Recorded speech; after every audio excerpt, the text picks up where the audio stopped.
থাকবো। আপনি তো একটা রাস্তা বলে দিলেন, হেদায়েতের রাস্তা বলে দিলেন। আমি নানান রকমের রাস্তা তৈরি করব, যত মত তত পথ, অনেক রকমের রাস্তা আমি তৈরি করব, রং বেরঙের রাস্তা তৈরি করব। আর ওই রাস্তার অলিতে গলিতে মোড়ের মধ্যে লাল সালু নিয়ে দাঁড়িয়ে থাকবো, নানান রূপ নিয়ে দাঁড়িয়ে থাকবো। তারা ভাববে ইহদিনাস সিরাতাল মুস্তাকিম, তারা ভাববে যে এটাই হেদায়েতের রাস্তা। কিন্তু না না, আল্লাহ, এটা হেদায়েতের রাস্তা না, বরং এটা আমার রাস্তা থাকবে। যে রাস্তায় যাবো না কেন আমার রাস্তায় তারা খুঁজে পাবে। আপনার তো একটা রাস্তা, আমার হবে অনেক রাস্তা।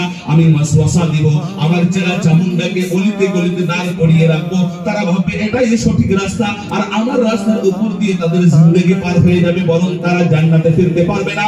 ওয়ালা তাজিদু আকসারাহুম শাকিরিন সুম্মা লাআতিয়ান্নাকুম মিন বাইনি আইদিহিম, তাদের সামনের দিক থেকে আসবো, ওয়া মিন খালফিহিম, তাদের পিছন দিক থেকে আসবো, আন আইমানিহিম ওয়া আন শামাইলিহিম, তাদের ডান দিক থেকে আসবো, তাদের বাম দিক থেকে আসবো, চতুর্দিক থেকে আসবো, অলিতে গলিতে দাঁড়িয়ে থাকবো।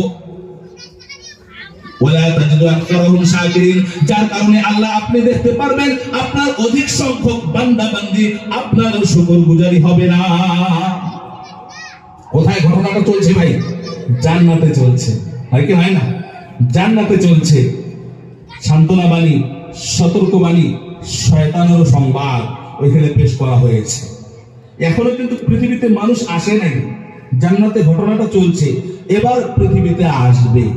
কোথায় আসলো? আমাদের বাবা আদম আলাইহিস সালাম জান্নাত থেকে। আপনাদের জানা আছে কি?